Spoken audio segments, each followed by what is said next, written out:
going for the proactive mid-game, because Spenu, you should be able to dispatch Ever in such a situation. That's right. I want to see the aggression. I want to see them take charge as we go into Game 4. Ever versus Spenu, and looks like the Gangplank ban is going to be first off. Spenu probably going to stick with the same bans or similar bans that we've seen from them all night, as Azir into the Echo, and we'll see what the third one is. Been flexible. We have to print a bit of a retraction. We have seen one single Malphite loss. 10-1 is still very impressive for a champion that, honestly, the first time we saw it this season was in the playoffs, you know, from the Coup Tigers against... It's Najin. Against Najin, exactly. Yeah. So we thought Najin was just bad at Malphite. Turns out pretty much everybody is right now. It's really, really strong. Hasn't been as high a win rate in other scenes, but of course other scenes have copied Korea and really followed the lead and gone for that champion, as there is in Korea. But man, people have been making Malphite work thick and fast, and I wouldn't be surprised to see a ban. There it is. Yep. Makes a lot of sense to take that away from Spenu, and there's a Lulu ban. Makes a lot of sense to take that away too. You look at the teams that have kind of picked up the Malphite, apart from the innovators and the likes of SKT, think about Spenu, think about Jinair. These teams are not good at making decisive engages. Jinair especially, they would get leads, they get 5th Dragon a couple of times and still not be able to finish out games. Malphite finishes out games either in a proactive fashion, sometimes in a losing fashion, but still, he goes in and he makes things happen as Nidalee is first pick status. And look at that, man. What is this? Is this some sort of like grudge between these guys? Like, fine, I'm going to insta-lock Lee Sin. This is How do you like this? This is, as far as I can tell, this is Floor saying he wants to get in the jungle of Nidalee and outduo, because while Nidalee does great things, that she can come out of Fog of War and hit a max range spear, she will not win an equal duel against a Lee Sin. Oh boy, we'll see how this works out. Flaw does list Lee Sin as his #1 favorite jungler. So who knows, maybe all these Lee Sin picks could have been takeaways from Flaw. But still, think of the power spike. We've got a Victor, we've got a Lee Sin, we're going early, Doa, and that's a good sign from Spenu. I agree. And Ryan, you know, he's been okay, but I feel like we're going to need to see a lot more from him if he's going to have any hope of making this Nidalee work. Where will Ever go with the draft? I mean, from their reputation, from the video that I've seen, it's going to be another protector comp. Nidalee still has some defensive utility with the Primal Surge heal, so doesn't really pigeonhole themselves. I still want to see the likes of a Maokai to really give her a gank target in the top lane, but let's see where to go with this round of picks. They could maybe take away the Braum. That's one of the contested picks that's still available in this situation. Or maybe the Kennen would be, I agree. I think the Kennen would be a good choice. Baby. Kalista Kennen, here we go. It's happening. So what will the response be from Spenu? Will it be the likes of, say, the Sivir Thresh, which just will be out-dueled by the Kalista Kennen? Honestly, there's not a lot of great ideas. Or it's disengage time for Ashe. You know, at this point, that might not be bad, and they're going to go ahead and grab it. Braum, Ashe, really shaking things up here. So let's think. Ever since the last week of the season, in fact, the last week of the season onwards, what are the champions that had the fastest rise? One of them we discussed is Malphite. The other one is Ashe. Yeah. What do they both provide? Hard engage. Solid, hard engage from just places where you haven't found it. There hadn't been a lot of engaged top laners being played, especially recently. Malphite comes in the hardest of engage. AD carries never been prized for their engage. Ashe uniquely has always had that Enchanted Crystal Arrow to make the big engage plays. So now you can go for a damage top, you can go for a carry top, maybe even if there's a Riven chance, you pull out the likes of the Riven. And is this where the Tryndamere comes in? That's what I want. Even Tryndamere is made more viable with an Ashe line. Oh yeah, of course. Because they're man and wife, of course. Dude. Is that? No, it's not true. That's not part of the lore. King. Is it really? Yeah, King Tryndamere and Queen Ashe. Oh, no way. Yeah. Oh, I thought I knew the lore. Well, you talked about carry top laners. Doesn't get much more carry top lane than Riven, does it? Carry top laner in Korea means Riven. Does it mean Rise? Does it? It's a risk because you've got a champion like Ashe who's certainly going to lose the 2v2 against Kalista Kennen. There's no argument there. Something from the top lane with carry potential is what we want to see, and all of these are options. You feel like the Riven will be... I like the Riven. Riven versus Fiora. Can Soul handle the Riven mechanically, though? I feel like Saw, from what I remember, is the Riven player on this team. I believe Saw was the Riven main, and he's on the bench, so... well, we'll find out. Olaf looks like might be a choice as well. It certainly is a way to get in onto that Kalista.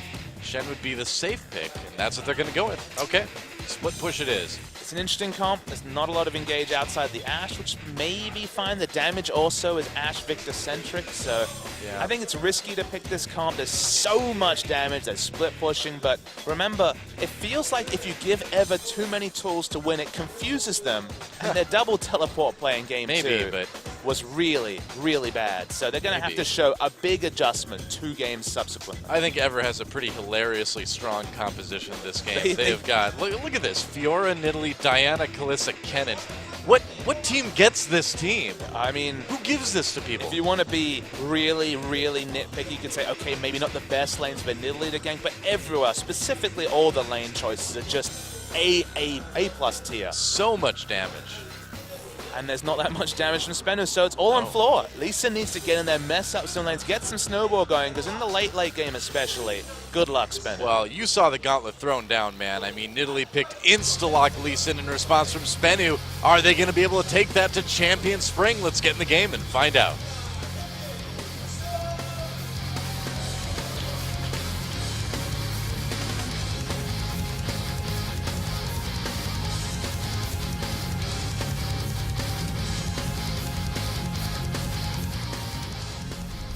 And welcome once again to Summoner's Rift, Ever versus Spenu Sonic Boom. Sonic Boom looking to get a win to get them to Champion Spring.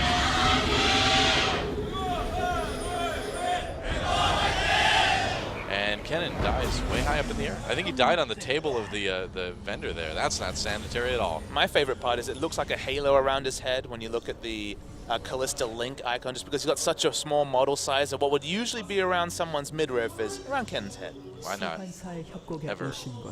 Ever have strength is what that says. So effectively it's Ever fighting. Yeah, more or less.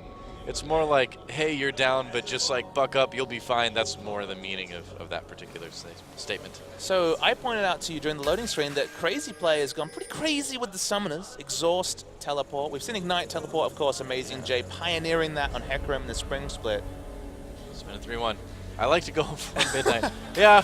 This guy, I'm with you. This guy's on the ball. I'm with you there. Yeah, there you he go. Knows. Nice sunglasses. Do you really need to wear them in the studio, though? Can you see? Okay. Is there a premium and looking cool, though? There is for some. I didn't wear my sunglasses. Well, because I wear regular glasses, so I can't really wear them over the top. Sure. I'll get the flip-up ones. Oh, yes. You should have the flip-up ones. Yeah, when I'm 80. I think you could pull off horn-rimmed glasses as well. No. I don't think so. Okay. But, yeah, the exhaust teleport, that's a first, I believe. I mean, someone's probably messed around with it, but it's very, very different. Looks like troll summoners, but this is a high-level competitive game, so we don't expect that. But one of the reasons why I like it, they're running double exhaust. So Kennen's not running Ignite for lane phase, which is a pretty significant factor. In fact, both Police is running Cleanse, so they're not running a heal and bot, and they're running an exhaust. So they're not looking for the kill necessarily, other than just the strength of the 2v2 that is Kalista Kennen. The big factor I want to talk about, double exhaust against a team with low damage. That's a bit odd, isn't it? Who do you really want to exhaust on this team? I mean, hilariously, you just exhaust the Ashe and the Victor at the same time, and then you get healed by the damage from Spenu, I guess so, yeah. It's a bit strange. So how does Spenu win this one? Can they take an earlier lead?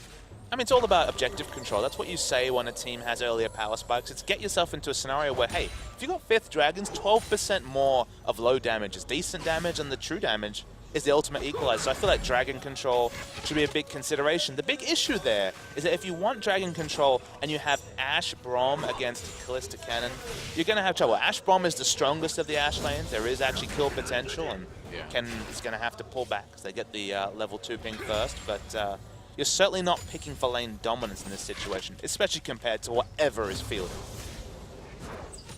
Whatever. Whatever.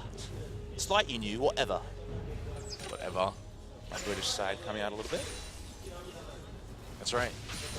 People think you've just got an Australian accent, but you've got like a half British, half Australian accent. I just have one of those weird upbringings where I spent time in American high school. I've got a British father. I've got 22 years of Australia in me, so between all three, I'm just a mongrel of accents.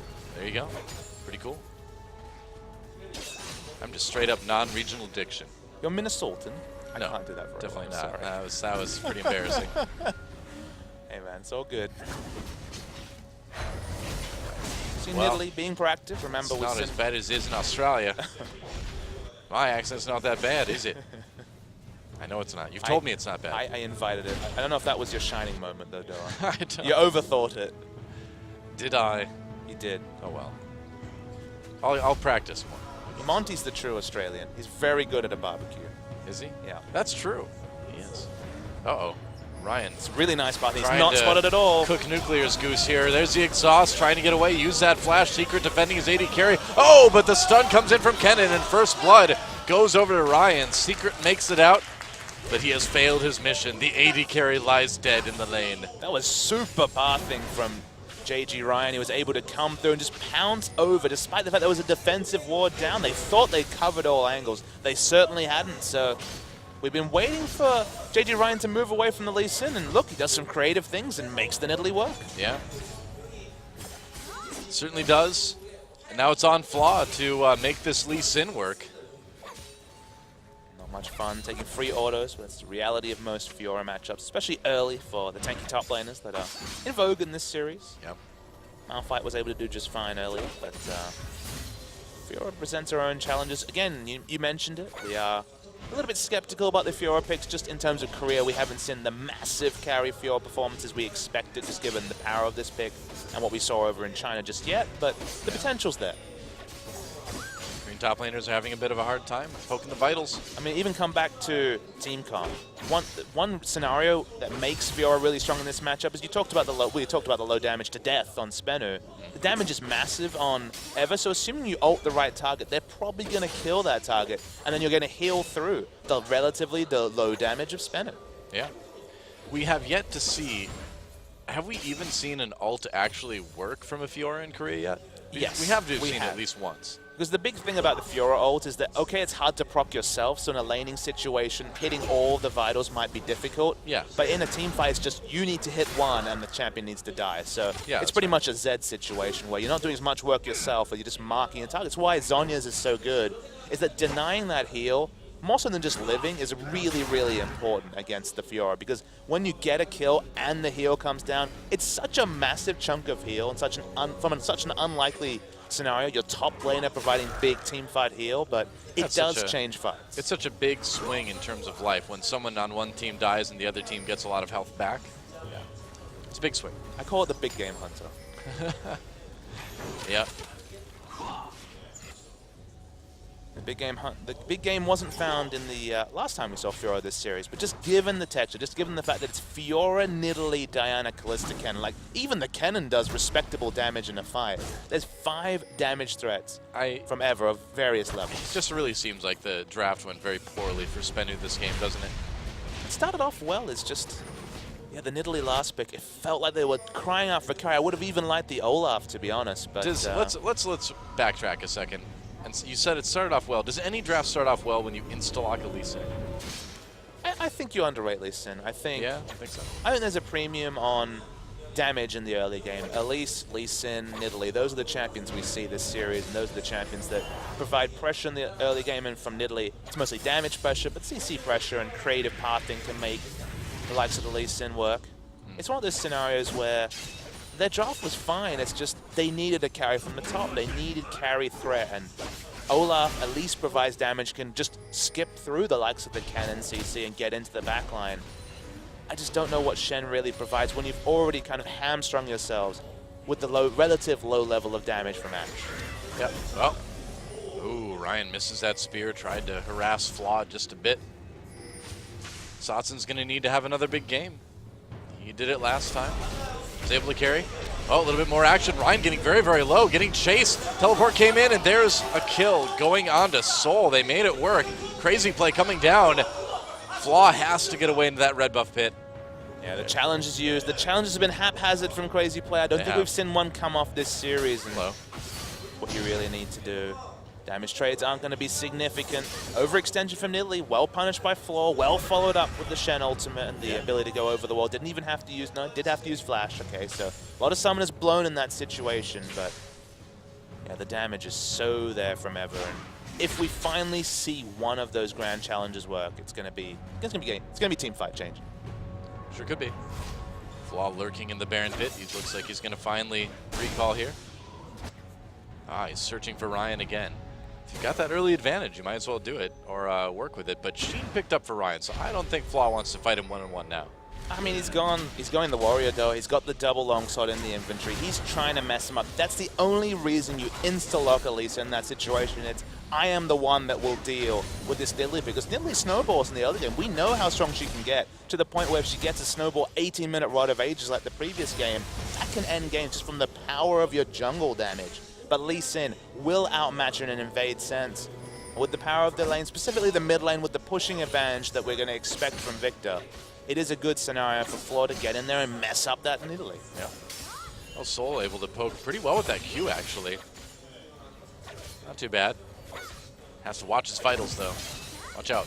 It's targeted poke against, you know, a champion that needs to be mobile to get really decent trade damage. And, of course, so much of the damage and, of course, the healing that we don't talk about a lot is gated on getting into those vitals. Wow, look at this Ever sneaking a dragon in. Early on, it looks like they're going to get away with it, too. It's really big if they shot. get this. Going to spot him, and can he seal? No, not quite. Nice dragon for Ever. We mentioned that the main win condition, given the relatively low damage comp from Spenu, was dragons, and suddenly you're talking about optimistically a 39, basically 40-minute dragon 5th win condition. That's taking it off spawn, so really important they managed to sneak it out, and it's justified given the fact that Nidalee was creating pressure, and it's close to Kennen. Enough said, it's gonna have both the neutral control with the Rend and the lane control, just the power of that lane. Yeah. Are we going to see some action on the bot lane now that Nuclear has level 6? Probably not on the support. I mean, you just Fates call him away if he gets hit with the arrow. You have to go in on Callista.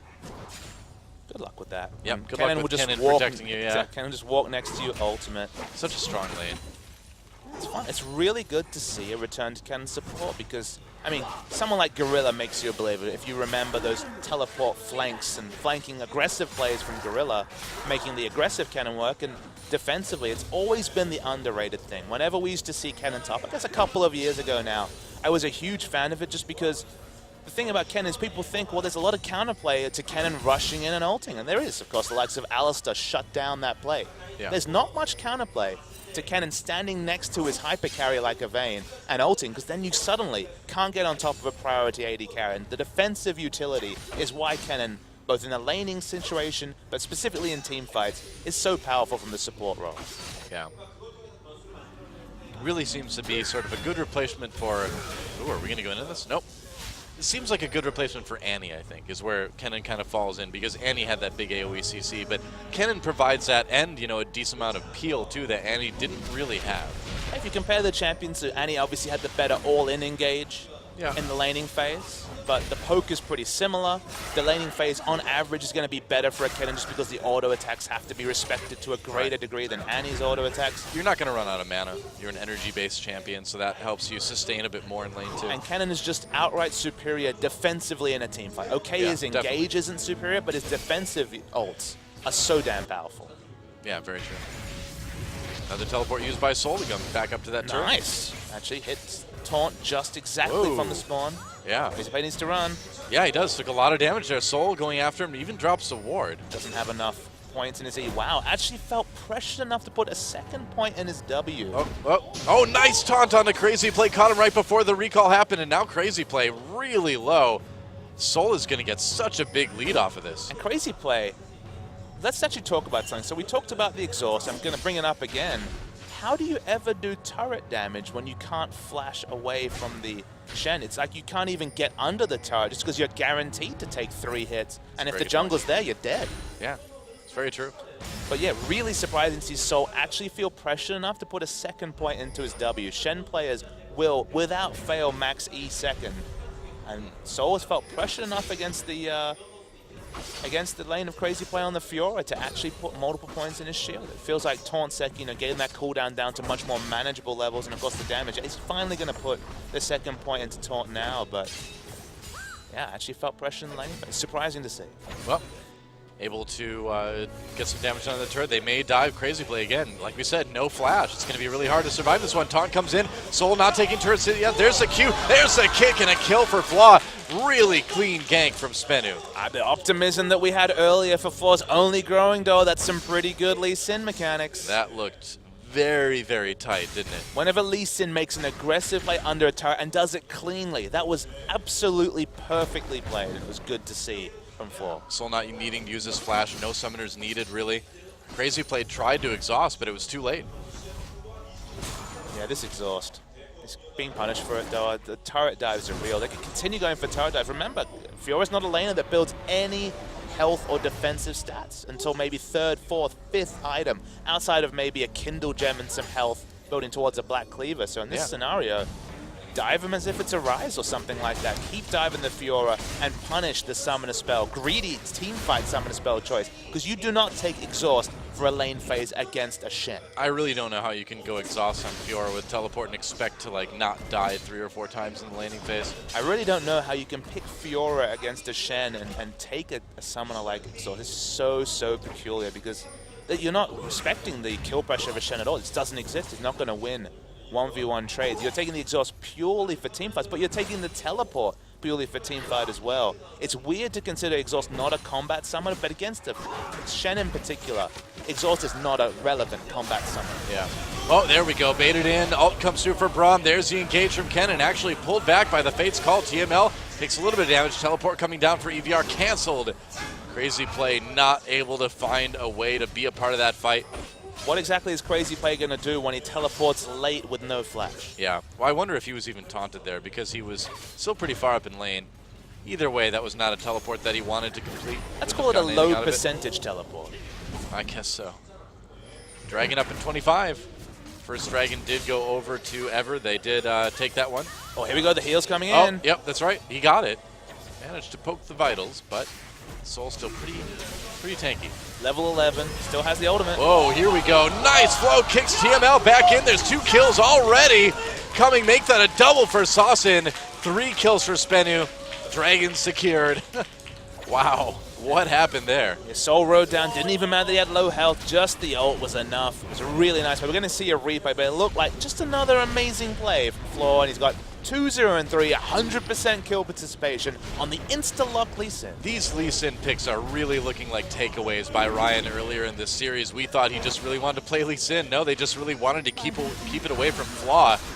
Ties up the Dragons. Yeah, must just be an amazing scouting report on a player, again, who's not seen any play. Right. Let's watch the replay here. Let's watch for the Lee Sin. So, wait for the kick, which is fine, and then, oh my goodness, Nice the flash. kick into Callista. Really nice play. And Please getting knocked up by TML. This guy sees, this guy conceptualizes engages on Lee Sin in a very impressive fashion that few junglers, specifically with the likes of Kakao no longer being in Korea, can look to match. It's exciting, man. No flaws so far in this Lee Sin play.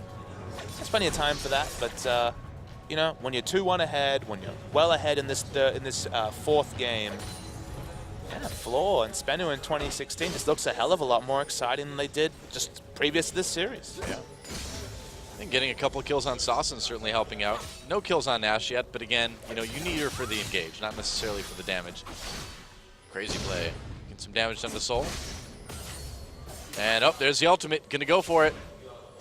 Oh, Soul trying to block that top vital, and he can't quite hit it. There we go. Wow. That's called using geography. Still a really good damage trade for a champion. It's 2 levels behind. That's a very good point. His opponent, Nidalee, coming. Yeah, with moving that far in a turret, you know something's up. Had the pink ward as well. Oh, They're you're gonna take right. the turret though, so. Okay, it's first turret of the game. Given this scenario, that's bad as well. Whoa, never mind. In the bot lane, people getting rocked, police getting very, very low. Secret taking a lot of turret hits. He will go down, but 2 kills for Spenu. Make that 3 in the bot lane. Really tricky dive as well. That's Callista Kennen 2 diving. Yeah. They pull it off very, very nicely. They're going to take the turret. It's a fair trade. It's Braum for the complete enemy bot lane. Yeah. And all Nidalee's mobility, you know, spent all that time going for that low percentage gank up top. Well punished by the good pathing from Floor in the bot lane. Well, the mid lane we haven't seen a whole lot of, aside from when Saucin comes and gets to be part of team fights. CS lead again for Athena. Saucin's been consistently down in CS today, but he's made up for it by being in the right place at the right time to make a big impact in team fights. Yeah, we didn't mention it directly, but it's a tough matchup. Diana is seen as a counterpick to the Victor, not in the manner that Echo is, where it seems like the Echo player seems to do a lot more losing. This is a matchup where Diana's so tanky in the early game and then can really get in, use her Q aggressively, and match the wave clear, and has kill pressure as well if that Q ever resonates onto Assassin. So it's a really good matchup. In general, the matchups are good from Ever, but they've just been outfought by Spenu early. Yeah, I would say so. Spenu needs to keep it up, though. They need to kind of build on this momentum that they've started, because this could turn around. Again, it's a very, very high damage potential comp for Ever. We don't use the word much in League of Legends casting, but it's a tempo play from Spenu. They need to keep the tempo up, keep taking objectives, keep taking advantage of the fact that they have these earlier power spikes, the fact that Ash can make the picks. Exactly. Every single objective they pick up before 25 to 30 minutes really does double duty, because you need to hold back this Ever team loaded with damage in the late game. Yeah, now can they push down the mid lane here? That's the question. Spenu, they're being smart, they're pushing up. This is something that Ever were not able to do in game 1, but game 3, game 4, when they've gone early game, they've been able to make these picks. Nuclear's looking for a pick of his own. Yeah, Athena right there, going to throw in the volley, so they're going to clear the wave. That mid lane turret certainly could be in a lot of trouble soon for Ever. Fleece is in split push duty, it feels like at this point. But maybe it's more accurate to say Soul is. Until you finish the Blade of the Ruin King, you just don't have much AoE pushing capability if you're Callista. So it's a really big purchase. Obviously, that's the start. That really oppressive 2-item power spike that no one can match. If Corki's the master of the 1-item power spike, definitely Callista on the other side with the 2-item. Could be. Spenu looked like they wanted to start that push there. Ooh, Sasson comes in, gets caught a little bit here. Could be in trouble. Flawed, not with the kick to bring people forward. It's just going to send Crazy Play back away from his mid laner. Athena just too low on mana. That play would have been clutch if he had a blue buff. But wow, Sasson doing a lot of damage with that Death Ray to Ryan. Minute 30 till Dragon comes up. Pretty strong as Athena, no Zonians, but still pretty team fight ready with the Abyssal. There's the arrow comes through. Nice, they caught Crazy Play. There's a gravity field as well. Kennen tries to prevent the engage, but he can't save his top laner. Crazy Play goes down anyway. Kills coming from each side. They lost a jungler, but this one's looking good for Spenu. Police trying to back away. Soul hanging out in the Chaos Storm, but he's going to be out of the fight soon. 2 kills for 1. Another 1 fight for Spenu. Every single fight where they deny the grand challenge is so much more likely, basically night and day more likely for Spenu to win it with their lower damage. This has got to be careful here. All right. They were very close to getting it off, but Crazy Bay just dying too early, denied that AoE heal that could have shaken the fight. Yeah, that was a great crystal and arrow from Nuclear. Caught exactly who they needed to catch. Great gravity field. The CC train was pretty much unending, and Crazy Play did not get out. Doesn't have flash, it turns out. So yeah, that probably is part of it. Now you can lunge away from an arrow, but so much more reliable to just instantly flash away. Didn't make that decision. Dragon up in 20 seconds now. Worth noting that opting into a dragon fight against Blade of the Ruin King, Hurricane, Callista, and just the other motley crew of items is a big risk. Slower timer on this Rod of Ages. A 21-minute Rod of Ages means 31 minutes for that to be stacked up, but feels like the power is pretty severe on the Ever side. Yeah. Yeah, this is a very crucial moment to the game. Spenu needs to be very, very careful with the fights they choose in the next 10 minutes or so, I would say. Yeah. Even pulling out time, though, is a win here. They need to take the dragon themselves, but it's so difficult to do. So many skill shots to dodge. An Ash Arrow from the heavens is what they really need. Or just Nuclear. Fair. Could be okay. Warding from Spenu. Still don't have that mid lane turret done. See if they decide to push that. Looks like they will for the moment. Ooh, Soul coming from behind.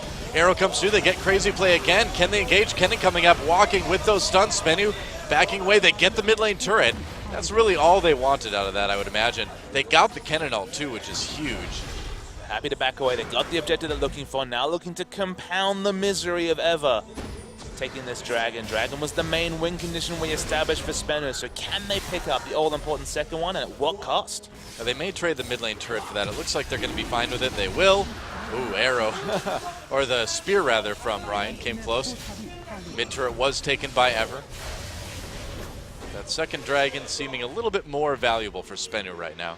Absolutely. They need those Dragons. when you have a low damage comp, when it's only Victor and Ashe for damage, and Ashe in the late game, more of a 680 item damage carry. Really needs to hit those 3 to 4 items to really put out comparable damage, even to a Kalista that does fall away in the late game. Ashe will be out damaging Kalista in the late game, but that timer does shift depending on gold allotment, and Kalista's so damn strong now that opting into 5v5s such a risk if you're Spenu. Yeah.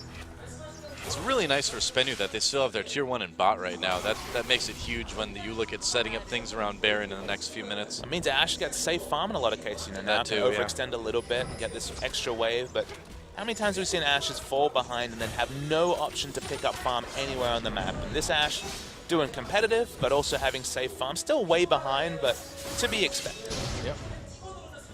Soul having to back away from Crazy Play for now, but still coming out ahead of that trade. Just a big minion wave made him not able to engage there. I mean, there's more problems though. Look at the item difference. You got Merc Treads and the Ravenous Hydra against Warden's Mail, Spectre's Cow, Sunfire Cape, and Homeguard Ninja Tabi. There must be an ungodly amount of gold difference between those two top laners. Yeah, certainly looking like that.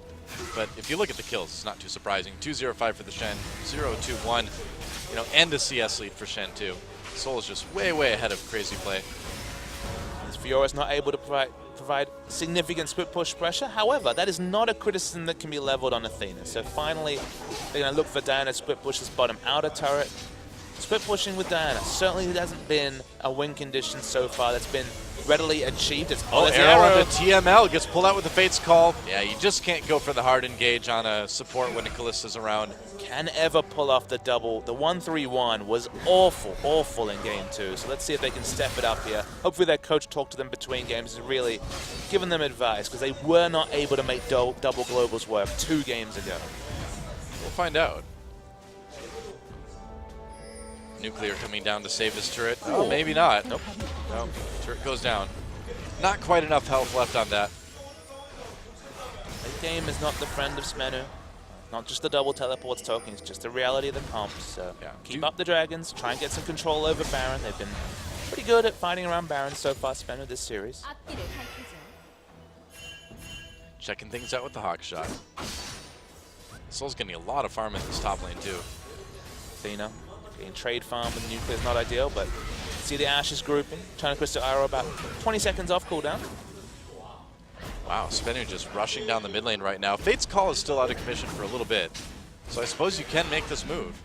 Need the arrow to really make things happen though, so get a little bit of damage, but not much more. Wow! Whoa! TML just blown up by Saucin. Easy pick there. Athena tried to come in from behind, but it's too late. Support's already dead. Police taking a lot of damage from Saucin again. Athena comes in on his way out. Whoa, there's a kick. Huge kick. That was a 3-man Lee Sin ult from Flaw. What a great play. That leads into a double kill for Saucin. And Crazy Play in a lot of trouble as well. Nuclear picks one up. Flaw is looking flawless on this Lee Sin, man. What an entry into the competitive scene. He's been the best player for this team all series. What a debut, and man, a long off-season to really feel good about his play and get ready and retool for Spenu. Yeah, and this is exactly what Spenu needed. They needed a jungler that could come in, carry, make plays. Flaw has looked so good tonight. They needed excitement, Doa. They needed a reason to be optimistic, and suddenly 2016 is looking so much better. We're going to see. Check this out. The deletion is just, I mean, that's just Victor to a T. That's what can happen. And so, well, Saucin's looked great tonight as always. Athena was looking for the fight. The exhaust was actually really good from Braum and a changeover, but wait for this Lee Sin kick. So goes in, boom, flash casual W ward. flash into 2 priority members. That was Fiora and their mid lane. Dude, like that was a Q into Safeguard Ward, into Flash, into Dragon's Rage, into 2 other people. That was a fantastic Lee Sin play. That was mechanics, Doa. It was. That was the insect of insects. Flaw. What have we learned this series? Do not give him Lee Sin. Appears to be. I mean, look, people have isolated good Lee Sin games. You got someone like Watch who had a questionable Lee Sin career and then looked wonderful on the champion for a couple of weeks. So maybe it's an outlier, but I have a sneaking suspicion this guy's put in the time on Lee Sin. Well, this game we've already seen better Lee Sin play than I think we've seen in a long time in, well, basically all year. I just love people who can pull those players off and they go warrior as well and understand their role. Their role is to boss the early game and be, you know, a peel threat late. Man, Floor's initiations have been amazing. That leads into a Baron for Spenu. Whoa, goodbye. Okay. That was the 80 carry this time. Saucin is getting a little bit crazy here. And he hasn't even gone for the highest damage possibility. He only has Rylai's Muralonomicon, but adding in the Hex score damage as well. Holy moly. Saucin face? Saucin face. That's a smiling Saucin face. Arrow comes through onto Ryan. Ryan cleanses immediately with that QSS. Going to back away. Well, TML tries to come in for a secondary engage. Defensive, rather. Not going to work out. Jungle duel, and that one's going to go to Flaw.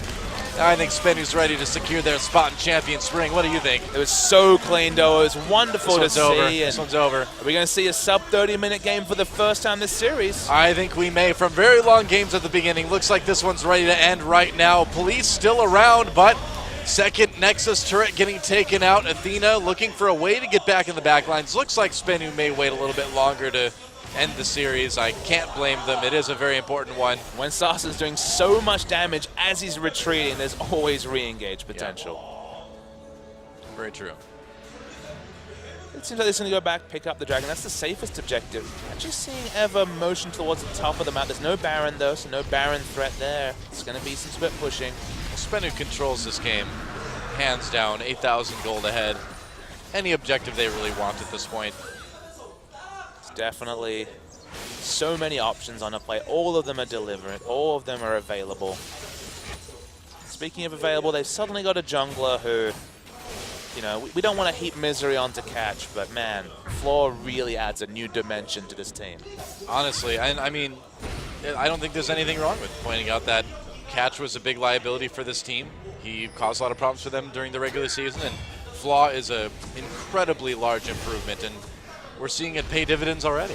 Nice they managed to find that, you know, just out of the challenger scene, just out of their extended squad. It's heartening to see. Very cool. Well, Ryan in a little bit of trouble here. He's going to cleanse again. He's got that QSS. Gets out of the Braum passive. Found a lot of value in that, but suddenly now another arrow target is presented to them. Yep. Wow, they're really bringing this minion wave over. Yeah. Well, they want to end this clean. They don't want to give Ever a single tiny, minute chance. Arrow comes through. Oh, right through the uprights. It's a goal. It's 3 points, but it's not going to get Spenu a win here. Oh, Flaw coming in. He kicks Ryan back a little bit early. Whoa, right into the kill from Saucin. That did not take long. Saucin getting ulted by Shen. Going to stay safe there. Crazy play. No plays to be made. As Spenu looks like they're ready to end it. So despite a bit of missteps early on, looks like it will be a 3-1 victory for Spenu Sonic Boom. Welcome back to Champions, guys. We're going to see you in 2016, and there it is. GG, Spenu, back in OGN Champions. 3-1 was Longzhu IM over Dark Wolves. Same story today, Spenu Sonic Boom. And the fun thing was, the moment they moved away from late game scaling, their play on these mid-game comps, their initiations and play with the likes of Victor and Lee Sin was super clean, and that's a cause for optimism. And you can see everyone is feeling good because they have confirmed their job status for 2016. Yeah, and Ever, you know, they put up a bit of a fight. Looked okay here and there. The game they won, it looked like Spenu just got lost, couldn't close out a game they should have been able to win. Long off season for them, of course. We'll see what they can do in Challenger next year, but Spenu, I gotta say, if they stick with this Flaw guy, I am really excited about Champion Spring for Spenu. And even Soul was very on point with his teleports. That's something that he improved on drastically over the course of the season. He was fine in the